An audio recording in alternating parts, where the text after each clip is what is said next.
FOMO. My name is Patrick J. McGinnis, and I'm a FOMO Sapiens.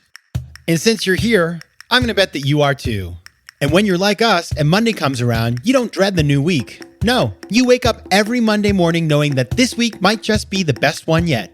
This is FOMOnday, the snackable show that starts your week right with hot takes, life hacks, listener mail, and even some FOMO therapy.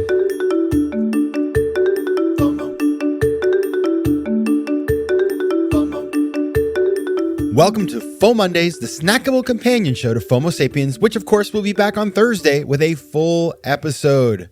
But until then, happy FOMOnday, best day of the week. I'm your host, Patrick J. McGinnis, venture capitalist by day, author and podcaster by night, and of course, FOMO Sapiens 24/7. Now, last week we had part one of our interview with Kara Goucher and Mary Pilon, talking about Kara's experience on the elite Nike running team, how all that FOMO and exclusivity was used against her and how she had to fight back because of the abuse that she suffered at the hands of her coach. It's a really good lesson. And Kara is an amazing person to share that lesson. And we're going to continue that conversation on Thursday. But I wanted to talk today about the theme of this season. If you listened to FOMOndays a couple weeks back, you will know that the theme of this season is how to crush it without getting crushed. Now, if you didn't listen to that episode, I forgive you. But the point is that after a year of kind of like rushing back into the world, you know, in the post-pandemic world, thank you, Lord, it feels like a little overwhelming. And I actually feel like the mood out there is a mood of, I don't know, people just feel like they're a little overwhelmed. I got to tell you, I feel that way too. I mean, it's funny because it's mostly really good things, but a lot of good things together, and I'm not complaining, it's a very high-class problem, but even if it's a lot of good things together, it just can feel like a lot. And so what I'm trying to focus on here is getting back a little balance, and I struggle with it. I think many of you do too. That's what FOMO Sapiens do. We do a little too much sometimes, but that's what I want to focus on today in this FOMOndays is how to crush it without getting crushed, because it's a life skill. If you can figure out how to do that, you're going to be able to run all the marathons of life that you need to run. And so I want to talk about that. Now, I have 8 tips. So I just want to jump right in with those 8 tips. Okay. And I am trying to follow these. So I'm going to print these up and just have them handy by my desk because I think it's important. I will eat my own cooking on this one. But I did some research, did some thinking, and these are my 8 tips for me and for you. Number 1, prioritization. This is the hard one. We all have the FOMO and the FOBO. It's hard to decide what to focus on. You can do a million things, but having a couple of big rocks, as they call them, that you're focusing on those big rocks, those big goals, those big objectives, that can be a huge driver. And that's what, goal setting is all about, right? It's sort of figuring out like, what do I need to be doing right now for the next 6 months? I'm going to do 6 months. And I'll tell you my big rocks, actually. Well, I'm not going to tell you all of them because one's kind of a secret. You'll hear about that later. So big rock number 1 is confidential. Big rock number 2 is focus on growing the podcast. And I actually decided to write a business plan. Can you believe I didn't have a business plan for FOMO Sapiens? That is silly. So I'm focusing on that. And big rock number 3 is just like wellness. I actually had it's fine, but I had like a muscle injury in my leg and I was all messed up. I couldn't really walk around all that much and it really held me back. And I was like, man, this stinks. Now that's all better. Thank you, Hoka Shoes. And so I'm going to focus on the wellness. So those are the 3 things that I'm kind of putting top of mind right now.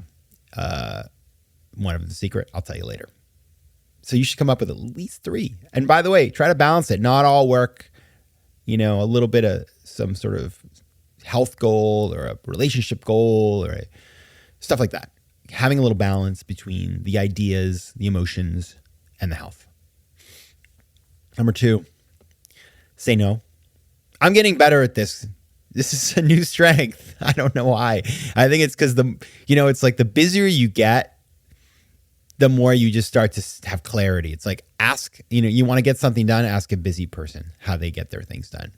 So I have gotten better. And I think having priorities, obvious point number 1 or number 2 of the show. I guess these are all kind of obvious, but yeah, at the same time, if they were so obvious, why don't we do them? Number 2 is it's just like the more you say no and the more you have good priorities, they feed into each other because you can focus on your priorities.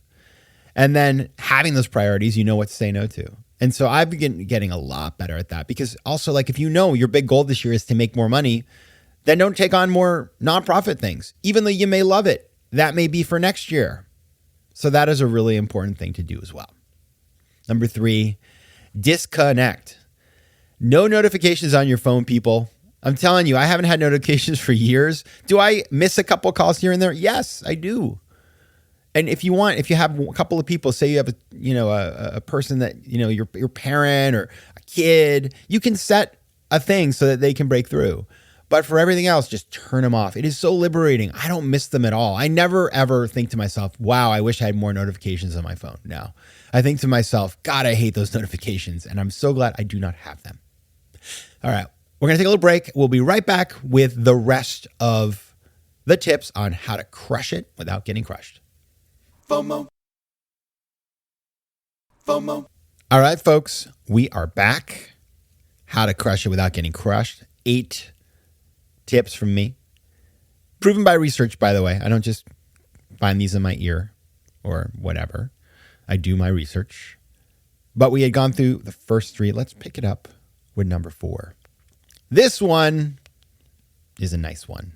Get perspective from other people. So what I like to do when I'm feeling like too much is going on or I'm all over the place, I talk to people. We all have that person in our lives who just kind of like has good sense. Like my mom is this person. I actually had this kind of like a timing logistical conflict that I couldn't figure out on my own. And I was thinking about it a lot. It was like 2 things I wanted to do on the same day in different cities.